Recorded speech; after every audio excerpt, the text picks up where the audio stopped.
우리 옆에 계신 분하고 인사하시죠. 하나님은 당신을 포기하지 않습니다. 예. 그냥 반갑습니다 하지 마시고요. 하나님은 당신을 결코 포기하지 않습니다. 이렇게 인사말을 건네주세요. 예. 예, 하나님이 우리를 포기하지 않는데 우리가 먼저 포기할 수는 없겠죠. 예, 우리 앞뒤로 인사 나누시면서 그러니 당신도 포기하지 마세요라고.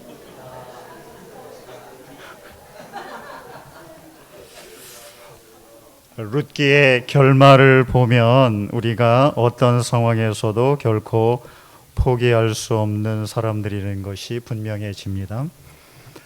룻기의 결말은 보아스와 룻이 결혼을 하고 아들을 낳는 장면으로 끝을 맺고 있습니다. 룻이 아들을 낳자 마을 여인들이 이 나오미를 축복합니다. 어떻게 축복하냐면 주님께서 이 집안에 자손을 주셨고 대가 끊어지지 않게 하셨고 그 아이의 이름이 이스라엘 가운데 유명해지기를 바란다. 그리고 이제 아무것도 없던 당신에게 이 아이가 당신의 생명을 회복했고 노년에 너를 봉양하게 될 거다. 이제 이렇게 마을 여인들이 나오미를 축복하고 있습니다. 그러니까 나오미는 사실 잃었던 걸 이제 다 회복했죠. 하나도 이제 부족한 게 없이 잃었던 모든 것을 다 채워진 이 나오미의 모습을 보게 됩니다. 근데 이렇게 나오미의 그 잃었던 모든 것을 다 회복하여 채우신 분은 우리 하나님이지요.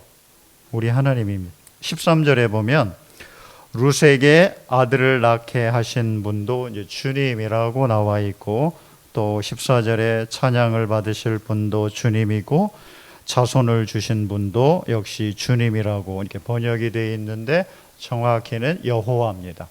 여호와가 아들을 주셨고 여호와가 찬양을 받으실 것이고 여호와가 자손도 허락해 주셨다. 이게 우리 룻기 마지막의 고백이고 또 하나님이 채워주신 모습입니다. 하나님께서 하신 거예요. 하나님께서 여호와께서 여기서 말하는 주님은 여호와를 말합니다. 정확하게 여호와의 여호와. 여호와는 이스라엘을 자기 백성 삼고 이스라엘이 섬기는 하나님의 이름입니다. 여호와는 하나님의 이름이에요. 그냥 일반적인 신들의 이름이 아니라 이스라엘과 언약을 맺고 자기 백성 삼은 그 하나님의 이름이 여호와입니다. 여호와. 이 여호와는 자기 백성에게 구원을 베풀고 이제 구원의 능력이 되시는 하나님입니다. 여러분 우리 각자 다 이름이 있죠? 이름이 있잖아요. 이름 없는 분 없으시죠? 그러니까 저희가 이제 큰 아이가 태어났을 때 그 아이의 이름을 제가 줬어요. 우리가 그 형님도 계시고 동생도 있는데 그 자식이 태어나면 전부 다 저희 아버지가 이름을 지어 주셨어요. 아버지가 이름을 지어서 근데 형들이 이렇게 보니까 형수님들 보고 동생 재수 씨 보니까 이름이 마음에 안 드는데 시아버지가 가지고 뭐 아버지가 지어줬으니까 그냥 울며 겨자 먹기로 그냥 그 이름을 받아서 호적에 올리더라고요. 그래서 저는 가만히 보니까 마음에 안 들면 안 되겠다. 그래서 다른 형들은 형들 어떻게 하든 저는 그냥 아버지 이게 제가 낳은 아들이니까 제가 이름 지을게요. 그래서 제가 이름 줬어요. 저만 유독. 그래서 큰 아이를 형주라고 줬어요. 주님의 성품 형상이 잘 세상에 빛처럼 드러났으면 하는 소망을 담고 제가 줬어요. 우리 아버지가 안 줬어요. 그 쌍둥이가 태어났을 때도 저희들이 줬어요. 이제 제 아내가 줬어요. 아내가 이제 온형유라고 지었는데 이름이 온유했으면 저하고 살면서 하도 시달려가지고 좀 자식만이라도 좀 온유한 그런 성품을 갖고 살았으면 하는 바람이 있었는지 어쨌든지 온유한 성품을 가진 사람으로 살았으면 하는 바람으로 이제 그 이름을 그려졌어요. 그러니까 이름 다 갖고 계시죠. 이름은 어떤 의미가 있냐면 다른 사람과 나를 이제 구별하죠. 그죠? 나를 나되게 해는 기호. 그죠? 상징이잖아요. 이게 다른 사람과 나를 특별히 구분하는 이 기호, 이게 이제 이름이죠. 여호와는 수많은 신들, 수많은 백성들이 섬기는 각기 자기의 신들로부터 이스라엘 언약 맺은 이스라엘 백성의 섬기는 하나님을 구별하는 아주 특별한 상징입니다. 이게 이름이 굉장히 중요해요. 이뿐만 아니라 이름은 그 어떤 구별해지는 그 상징 기호일 뿐만 아니라 한 사람의 성품, 인격, 삶의 모습이 역사가 고스란히 그 이름 안에 다 들어 있어요. 제 이름이 장수호입니다. 제 이름 장수호라는 것만 딱 떠올려도 제가 어떤 사람인지, 어떤 성향인지, 어떻게 일하는지, 어떤 특징을 가지고 있는지 다 드러나요. 그죠? 뭐 수만 페이지, 수십 권의 책이 필요한데 이름 하나만 딱 대면 제가 누구인지 여러분 다 알아요. 특히 저하고 같이 생활해 본 사람, 삶을 공유했던 사람이라면 그 이름 안에 이름 하나만으로도 그 사람의 역사와 그 사람의 성품과 그 사람의 삶의 모습을 다 알 수가 있어요. 그 이름이 엄청 중요해요. 그죠? 내 삶을 다 담아내기 때문에. 그 이름이요. 우리 하나님도 마찬가지. 여호와라는 이름 안에 다 들어있는 거예요. 그 이름만 봐도 이스라엘이 섬기는 하나님이 어떤 분인지 금방 드러나는 거죠. 자, 이 여호와 그 말의 이름의 의미는 스스로 있는 자입니다. 스스로 있는 자. 나는 나다라는 뜻이죠. 어떤 다른 것에 의해서 내가 존재하는 게 아니라 거꾸로 나 때문에 세상의 모든 것들이 존재한다는 거예요. 이스라엘이 이스라엘로서 존재하는 것, 하나님 백성으로서 존재할 수 있는 이유는 그들이 조건, 자격 때문이 아니라 그들을 선택하여 자기 백성 삼고 언약 맺은 누구 때문에? 여호와 하나님 때문에 존재하는 거죠. 하나님께서 스스로 계셔서 이스라엘이 필요 없을 수 있었지만 그러나 특별하게 그들을 선택해서 자기 백성 삼고 언약을 맺었습니다. 그리고 그 언약의 특별한 관계 안에서 하나님은 자기를 자기 백성들에게 드러냅니다. 어떤 모습으로 드러내느냐 하면 많은 모습들이 있는데 첫 번째가 이 자기와 한 그 언약의 약속들을 신실하게 어떤 상황에서도 지켜가는 모습으로 나타내셨습니다. 출애굽기 3장 3절부터 8절을 보면 하나님께서 얼마나 언약에 신실하셨는지를 모세에게 아주 자세하게 이야기를 합니다. 내가 아브라함과 이삭과 야곱에게 전능의 하나님으로 나타났으나 나의 이름을 여호와로는 그들에게 알리지 아니하였고 가나안 땅 곧 그들이 거류하는 땅을 그들에게 주기로 그들과 언약하였더니 이제 애굽 사람이 종으로 삼은 이스라엘 자손의 신음소리를 내가 듣고 나의 언약을 기억하노라. 그러므로 이스라엘 자손에게 말하기를 나는 여호와라. 내가 애굽 사람의 무거운 짐 밑에서 너희를 빼내어 그들의 노역에서 너희를 건지며 편팔과 여러 큰 심판들로서 너희를 속량하여 너희를 내 백성으로 삼고 나는 너희의 하나님이 되리니 나는 애굽 사람의 무거운 짐 밑에서 너희를 빼낸 너희의 하나님 여호와인 줄 너희가 알지라. 이게 하나님입니다. 이게 여호와라는 이름으로 하나님께서 자기 백성들에게 보여주신 그리고 확증한 하나님의 성품이고 모습입니다. 그 이름 안에 이 하나님의 위대한 자기 백성들을 향한 신실한 사랑이 이 고스란히 다 들어 있습니다. 여호와 하나님이 자기와 맺은 언약을 스스로 지키시는 신실한 분인 것을 또 증거하고 드러내기 위해서 하셨던 일 중에 하나가 바로 이 별 볼 일 없는 한 사람, 희망도 없고 가능성도 없는 한 사람, 더 이상 내일이 필요 없는 사람, 이제는 모든 것을 끝내고 죽음을 기다려야 하는 한 사람, 자기 백성 나오미의 무너지고 텅 빈 마음과 삶을 다시 풍요로움으로 온전하게 회복하는 일입니다. 그 일을 우리 하나님 여호와께서 친히 이루셨습니다. 나오미의 삶을 다시 회복한 건 내가 여호와로서 너희의 언약 백성 된 하나님이라는 것을 친히 증거한 증거입니다. 자, 하나님께서 언약 백성 삼으신 자기의 자녀들을 이렇게 책임지고 돌보며 회복합니다.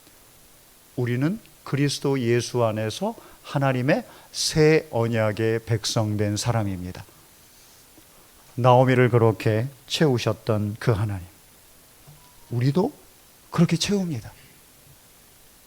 우리도 하나님께서 자기 백성 삼으셨기에 끝까지 책임지고 돌보며 우리의 텅 비고 무너진 삶도 풍성하게 채우시고 회복하십니다. 이게 우리가 믿는 하나님입니다. 모든 것을 다 잃고 미래에 아무런 희망이 없는 상황에서도 우리가 희망을 포기하지 않을 수 있는 근거는 바로 이 하나님 때문입니다. 우리가 뭘 가졌기 때문이 아니라 우리 하나님 여호와는 자기를 찾는 사람에게 언제든 구원의 능력이 돼 주십니다. 요엘 2장 32절, 누구든지 여호와의 이름을 부르는 자는 구원을 얻으리라. 하나님 이래 약속하셨습니다. 시편을 보면 자기 백성들에게 피할 반석이 되고 구원의 피난처가 되고 환난 날에 쉴 그늘이 되어 주신다는 것을 수도 없이 반복하셨습니다. 시편을 뒤져보면 아주 지긋지긋하게 나오는 말이 나는 여호와 너의 하나님, 너의 피난처, 너의 구원의 능력, 너의 영광 되겠노라 하는 약속의 말씀입니다. 시편 27편 1절, 여호와는 나의 빛이요 나의 구원이시니 내가 누구를 두려워하리요? 여호와는 내 생명의 능력이시니 내가 누구를 무서워하리요? 시편 18편 2절, 여호와는 나의 반석이시요 나의 요새시요 나를 건지시는 이시요 나의 하나님이시요 내가 그 안에 피할 나의 바위시요 나의 방패시요 나의 구원의 뿌리시요 나의 산성이시로다. 우리가 피할 곳은 여호와 하나님밖에 없습니다. 때로는 우리가 살면서 삶의 막다른 골목에 처할 때가 많이 있습니다. 앞으로도 못 가고 뒤로도 여기를 봐도 해결책이 없고 이리를 봐도 해결책이 없을 때, 그러니까 삶의 막다른 골목에서 아무것도 할 수 없는 그런 절박한 상황에 처할 때 우리 종종 있습니다. 아무것도 할 수가 없어요. 그 상황에 우리가 할 수 있는 일은 진짜 두 손 놓고 그냥 죽기 바라는 것밖에 없습니다. 근데 이런 상황에 우리 하나님이 우리에게 그래, 너 할 거 없지? 그래, 내가 알아. 너 할 거 없는 거 알아. 아니, 가만히 있어. 내가 할게. 이렇게 우리에게 친히 구원으로 다가오십니다. 자, 이 모세의 홍해 사건을 보면 분명해집니다. 자, 앞에 가니까 이 가나안으로 가야 되는데 앞에 홍해가 딱 갈아먹고 있어요. 뒤를 보니까 애굽의 군대가 쫓아오고 있습니다. 앞으로도 못 가고 뒤로도 못 가는 막다른 골목에 서자 하나님의 백성들이 모세를 원망하기 시작합니다. 우리를 묻을 매장지가 없어서 우리를 애굽에서 이리로 우리를 끄집어냈니? 여기서 죽느니 차라리 애굽에서 죽었으면 훨씬 더 낫지 않냐? 하면서 모세를 원망하고 비난하기 시작합니다. 그때 하나님께서 모세에게 주신 말씀이 출애굽기 14장 13절 14절입니다. 모세가 백성에게 이르되 너희는 두려워하지 말고 가만히 서서 여호와께서 오늘 너희를 위하여 행하시는 구원을 보라. 너희가 오늘 본 애굽 사람을 영원히 다시 보지 못하리라. 여호와께서 너희를 위하여 싸우시리니 너희는 가만히 있을지어다. 가만히 있을지어다. 우리를 대신해서 싸우시는 여호와 하나님이 계시기 때문입니다. 하나님이 베푸시는 구원이 있기에 그게 진짜 구원이기 때문에 우리가 애써 발버둥 쳐서 이룰 수 없는 현실에서 그냥 손 놓고 있어도 된다. 삶에 이리저리 지친 여러분, 사람과의 관계에 너무 지쳐서 더 이상 살아갈 힘을 잃은 여러분, 경제적인 삶의 고통 속에서 힘들어하는 여러분, 우리가 때로는 하나님이 우리에게 베푸시는 구원을 기대하고 소망하면서 두 손 놓는 것도 필요합니다. 때로는 필요해요. 나오미의 텅 빈 마음과 삶을 채우셨던 그 하나님이 우리의 마음과 삶도 채우시고 회복시키실 줄로 믿습니다. 여호와는 나의 구원의 능력이 되십니다. 그 하나님 바라보며 삶을 포기하는 게 아니라 내 힘으로 발버둥 치며 이 상황을 극복하려 하기보다 하나님께서 이 상황에 베푸실 구원을 기대하고 소망하며 소망을 갖고 살아가는 것, 그게 우리의 믿음의 길인 줄로 믿습니다. 이 믿음의 길을 우리 함께 가기를 소망합니다. 우리 하나님 여호와, 우리의 하나님 여호와는 자기 백성들이 행하는, 우리가 행하는 아주 작은 믿음의 삶을 통해서 구원의 큰 역사들을 만들어 가시는 하나님입니다. 이게 여호와의 이름 가운데 드러난 하나님의 또 다른 성품입니다. 자, 보아스가 룻에게서 아들을 낳습니다. 이 아들의 이름이 오벳입니다. 근데 이 보아스가 했던 일은 엘리멜렉 가문, 룻의 남편인 기럧의 기업 물을 자의 역할입니다. 따라서 룻과 결혼을 해서 낳은 아들의 이름은 누구의 족보에 오르는 게 하나님의 법과 기업 물을 자의 제도에 맞느냐 하면 기럧의 족보에, 엘리멜렉의 족보에 오르는 게 맞습니다. 그래야 해요. 근데 오늘 성경은 이 오벳의 족보를 엘리멜렉이나 기럧의 족보, 나오미 집안으로 삼지 않고 보아스의 아들로, 그 집안의 아들로 족보의 이름을 그냥 올려버립니다. 21절, 22절, 살몬은 보아스를 낳고 보아스는 오벳을 낳고 오벳은 이새를 낳고 이새는 다윗을 낳았다. 이거 어떻게 해석을 하죠? 오벳이 보아스의 아들로 족보에 오르고 그리고 그 족보는 다윗을 향해 가고 있습니다. 보아스와 오벳을 잇는 이 족보는 궁극적으로 하나님께서 다윗을 통해 자기의 구원의 진짜 목적을 이루기 위함이라는 것을 보여줍니다. 이건 17절에 보면 또 한 번 강조됩니다. 그들은 그 아기의 이름을 오벳이라고 하였다. 그가 바로 이새의 아버지요 다윗의 할아버지이다. 하나님의 큰 그림이 있습니다. 하나님의 큰 그림은 그냥 이 보아스와 룻을 통해 나오미의 집안을 이렇게 풍요로 채우고 회복하는 데 있지 않습니다. 그 과정을 통해서 하나님이 가지고 계신 구원의 큰 계획은 다윗을 통해서 자기 백성 이스라엘 전체를 회복하는 일이고, 또 다윗의 후손인 예수 그리스도를 통해서 온 세상, 온 인류를 다시 회복하는 구원의 계획입니다.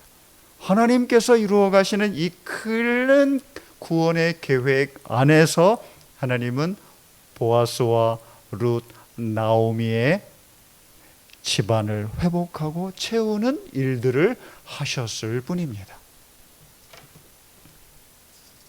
하나님의 큰 계획이 있습니다. 미래를 향한. 하나님께서 이루고 싶은 건 그냥 지금 내 삶을 회복하고 내게 필요한 것들을 채우고 축복해 주는 것에 그치지 않습니다. 이걸 넘어서 하나님이 또 다른 구원의 계획을 가지고 계신 거죠. 다윗을 통해서 이스라엘 전체를 회복하고, 더 나아가 예수 그리스도를 통해서, 다윗의 후손인 예수 그리스도를 통해서 온 세상을 다시 회복하고자 하는 하나님의 큰 구원의 그림이 있습니다. 이건 이 오벳이 태어났을 때 그 오벳의 이름을, 그 아이의 이름을 이 부모인 보아스나 룻 그리고 이 나오미가 짓지 않고 마을 여인들이 짓는 것을 보면 더 확실해집니다.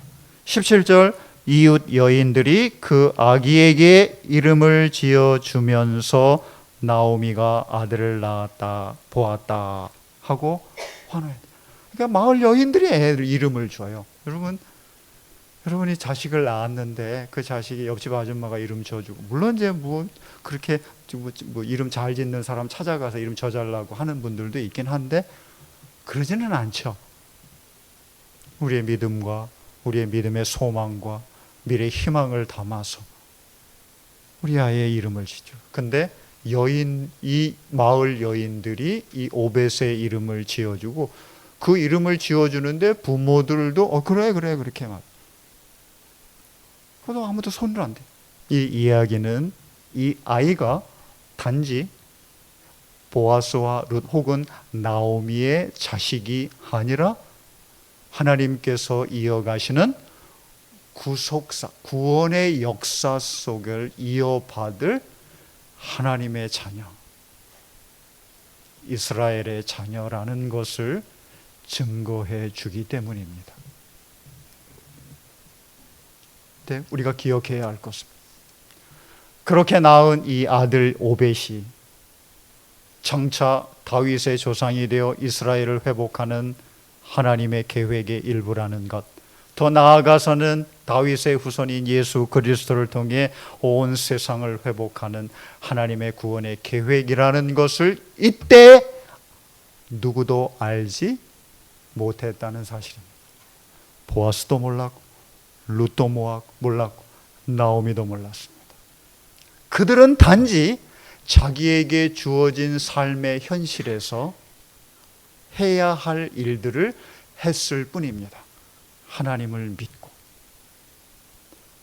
그저 하나님께서 이 궁핍한 내 삶을 어떻게 해서든 채워주시기를 바라는 그 마음과, 이런 내 마음과 믿음을 하나님께서 저버리지 않을 거라는 소망을 안고 하나님께 나아가 매달리며 돌아오면서 자기들의 주어진 현실에서 자기가 해야 될 일들을 믿음으로 했고, 하나님은 그 믿음으로 행한 그들의 삶의 결단과 헌신들을 받으셔서 구원을 이루시는 큰 역사의 한 부분, 한 역할들을 이루셨던 것뿐입니다.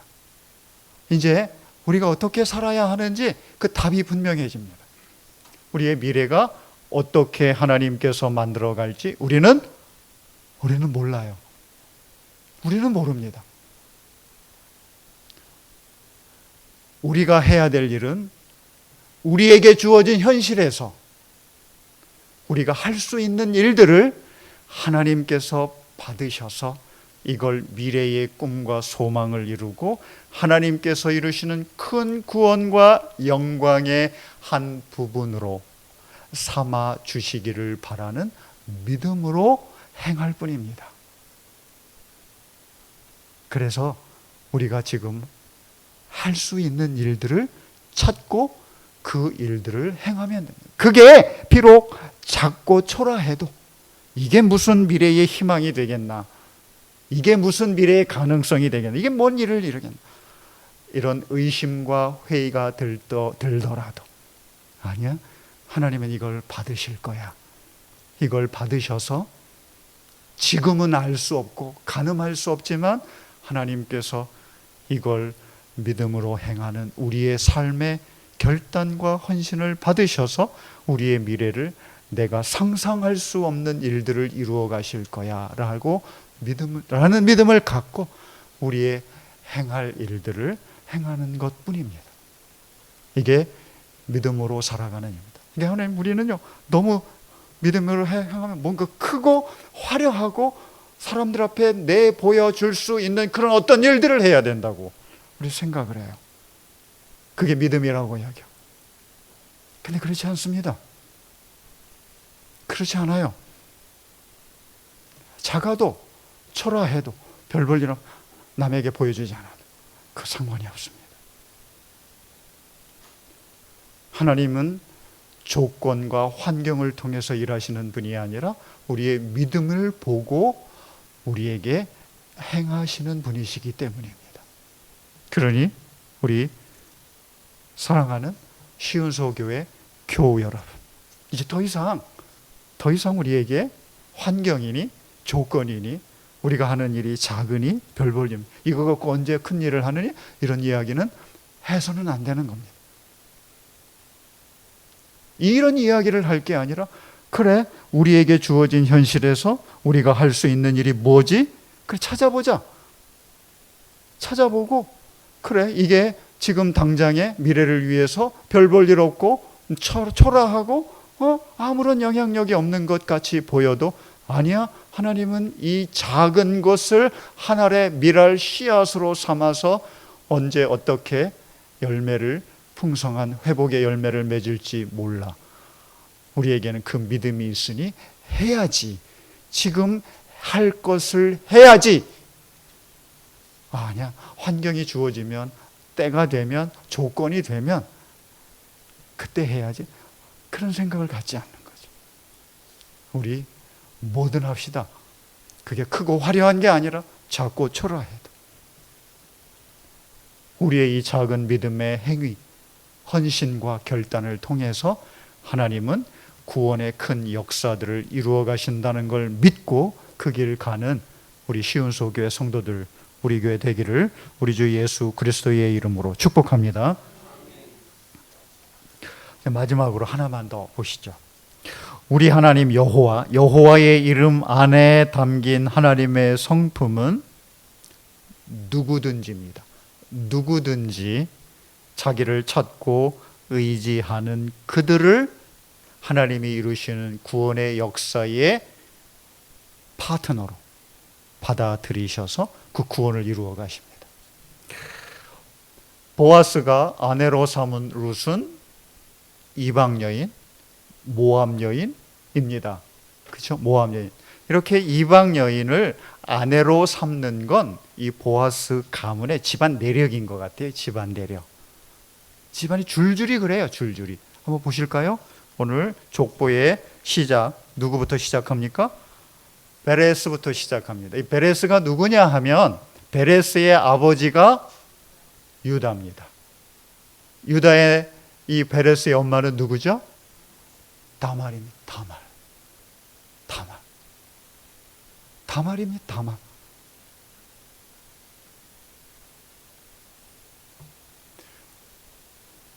또 보아스의 아버지가 누구로 나옵니까? 살몬이 나옵니다. 살몬. 보아스의 아버지가 살몬인데 보아스의 어머니는 누구예요? 예? 기생 라합입니다. 라합. 기생 라합.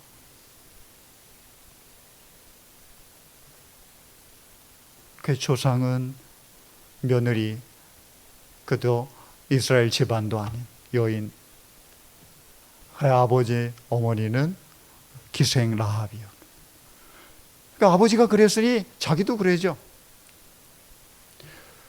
아마 보아스는 자기 아버지가 가나안 여인 라합을, 그것도 기생이었던 여인을 아내로 맞이하며 사는 모습을 보면서 하나님의 구원의 은혜와 역사가, 그리고 믿음으로 이어가는 하나님 구원의 역사가 인간의 혈통이나 인간의 조건에 의해서 이루어지지 않는다는 것을 평생 살면서 보았을 겁니다. 보면서 하나님의 은혜와 구원은 인간적인 혈통이 아니구나, 인간적인 조건이 아니구나, 이걸 자기 눈으로 분명히 보았을 겁니다. 그걸 보고서 룻의 이야기가 딱 자기에게 다가오자 두 번 생각하지도 않고, 그래? 아버지가 기생 이방 가나안 여인을 아내로 취해서 이렇게 하나님의 구원의 역사의 반열에 오른 것을 내가 봤으니 이를 취해도, 아내로 받아들여도 아무 문제가 되지 않는다는 걸 이 보아스는 알았을 겁니다. 그렇죠? 보고 배우지 가르쳐서 배우는 게 아닙니다.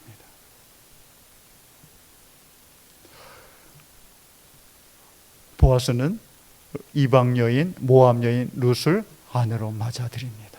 이 세 여인, 다말, 라합, 룻, 이 세 여인 다 다른 이방 여인인 이들의 공통점은 하나님 대한 믿음과 그 믿음에 대한 헌신, 결단입니다. 이 세 사람의 공통점입니다. 다말도 그랬고 라합도 그랬고 룻도 그랬습니다. 결정적인 순간에 내 삶과 내 미래 전체를 하나님께 맡겼던 여인들입니다. 이 공통점이 있습니다. 하나님의 구원의 역사, 구속의 역사는 바로 이 하나님에 대한 믿음과 결정적인 순간에 내 삶 전체와 미래를 하나님께 맡기는 믿음의 헌신과 결단입니다.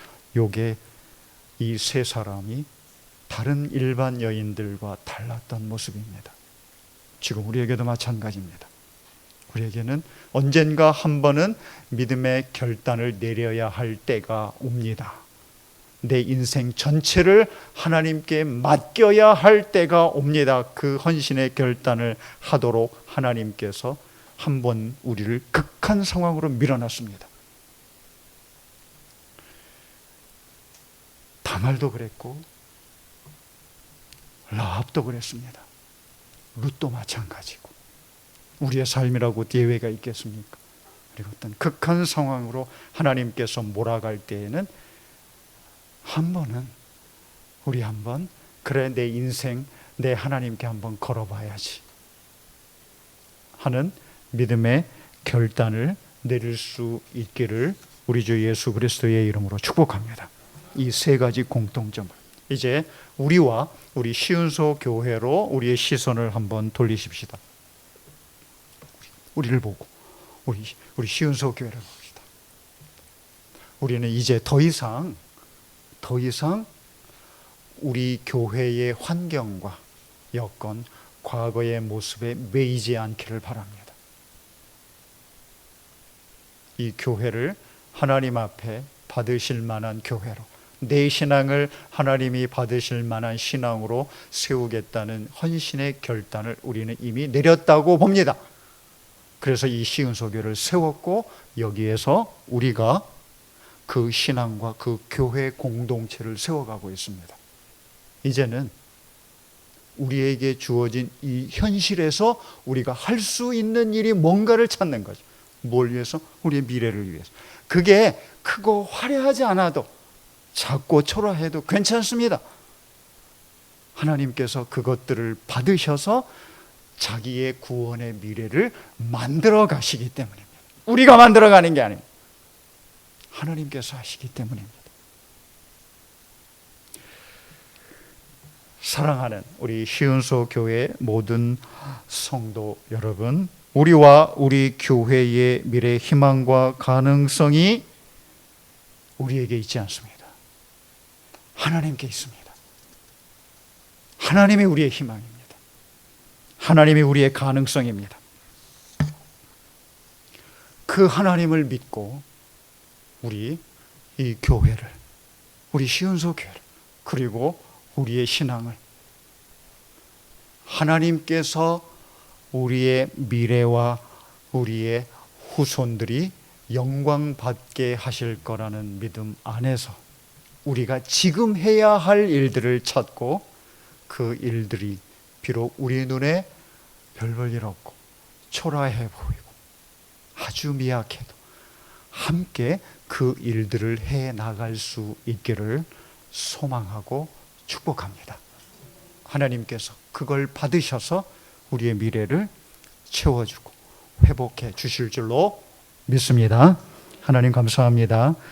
우리 시은소 교회를 기억하셔서 지금 우리가 뿌리는 작은 믿음의 씨앗들이 언젠가 30배, 60배, 100배의 열매로 맺게 하셔서 회복하고 채워주실 줄로 믿습니다. 우리 주 예수 그리스도의 이름으로 기도하옵나이다.